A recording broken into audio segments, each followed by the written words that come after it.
Guys, I realize that the Acolyte has been cancelled, but I hope you can still receive this final video in the spirit of what could have been.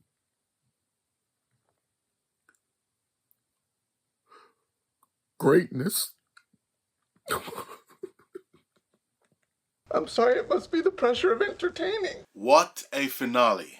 So we pick up where we left off at the end of episode 6, with May symbolically bound and restrained, like women in society, and forced to endure Soul's narcissistic confession. But May outwits the bumbling, navel-gazing Soul, exhibiting her self-sufficiency and resourcefulness in a daring escape among the stars. We also see the definitive proof that the Jedi were the problem from the beginning. I think the Jedi are a massive system of unchecked power, a delusional cult that claims to control the uncontrollable. You project an image of goodness and restraint, but it's only a matter of time before one of you snaps. Yep, I'm sold. Then we follow up that profound observation by the writers with a dazzling lightsaber fight between Soul and Kamir.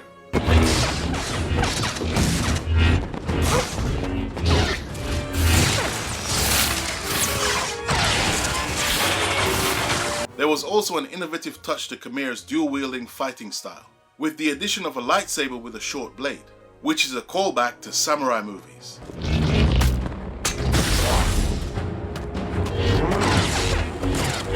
I really like that.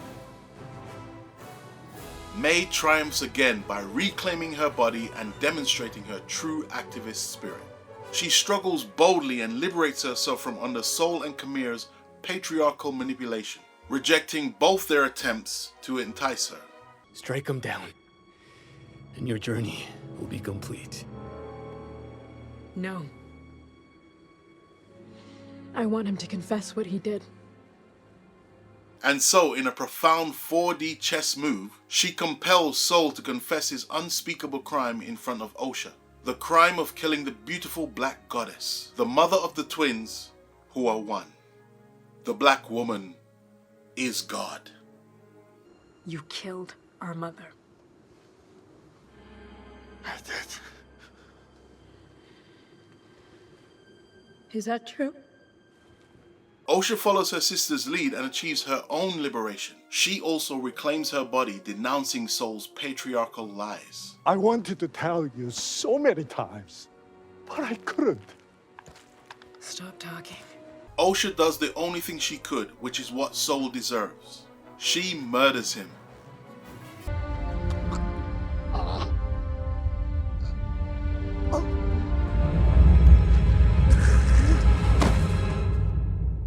Kamir tries to impose his patriarchal manipulation.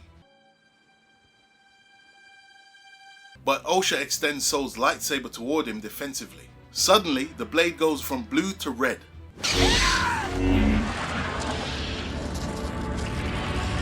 I don't know how she did it, but it was so cool. She was able to change the fundamental elements of the Kyber crystal. I have never seen that before in Star Wars.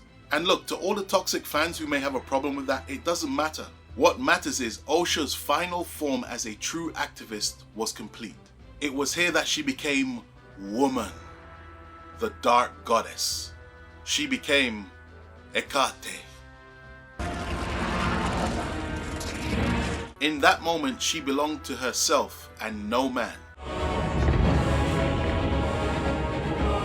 Her destiny was now her own. I also enjoyed the clever way the filmmakers subverted expectations. May was now dressed in light colors. Osha was now dressed in dark colors. This was a brilliant reference to the yin and yang principle, and a brilliant inversion of good and bad.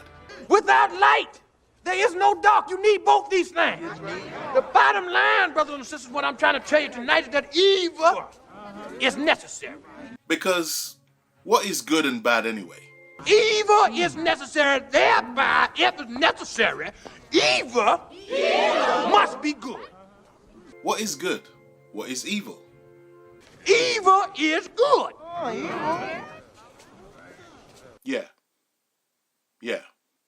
That's deep. That's deep. Osha finally understands that May was right about the Jedi the whole time. And in a selfless sacrificial act, a sacrifice no man could ever replicate, May decides to turn herself in to the Jedi. But what makes her sacrifice so special and unique is that she allows Kamir to perform a technique that wipes her memory. This is so that when she's in custody, she won't be able to divulge any intel about Osha or Kamir, because she won't remember them. It was a very moving moment that will forever be remembered in Star Wars. You are with me. I'm with you. Always one. Born as two. Now, because of political pressure, Verney was forced to preserve the toxic patriarchal institution that is the Jedi Order. So she does the only thing she could do, which is to blame Sol for everything. She blamed him for the entire debacle surrounding the twins. A rogue Jedi named Sol killed his accomplices to maintain the cover story. This was such a brave and selfless move by her, to make the sacrifice to endure the Jedi's toxic, rigid approach to using the Force. As much as she would like to break free of the oppressive regime, I'm sure, one has to be strategic when it comes to political matters. Timing is everything. Speaking on behalf of the High Council, we wholly condemn the actions of Master Sol. So to avoid disrupting the relative peace of the Republic, deferring to her feminine fortitude was a more prudent course of action, because there's a bigger picture here.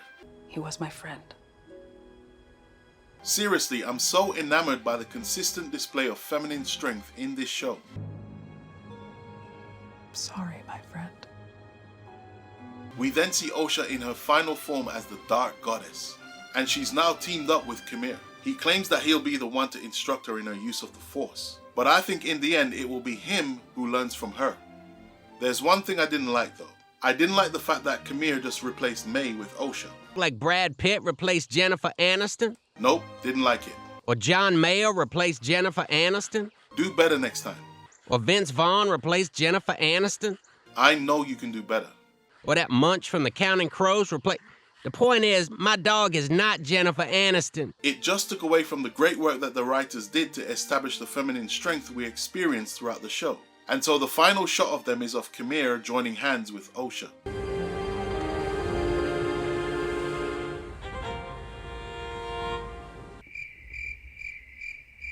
Don't be ashamed because you went out and got your little ass.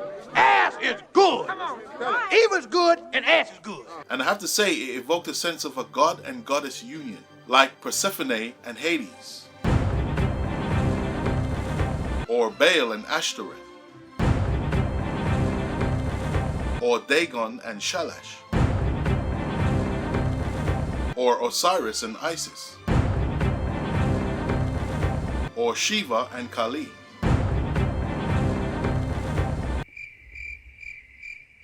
And finally, we get a really cool callback. With a determined expression, Verney enters a room in the Jedi Temple and says, Sorry to disturb you, Master. The camera pulls back and we see... We need to talk. It was Yoda! It was amazing! This show was so brilliant. I can't wait for season 2.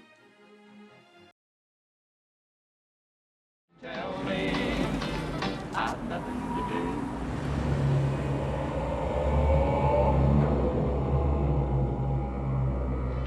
Motherfucker!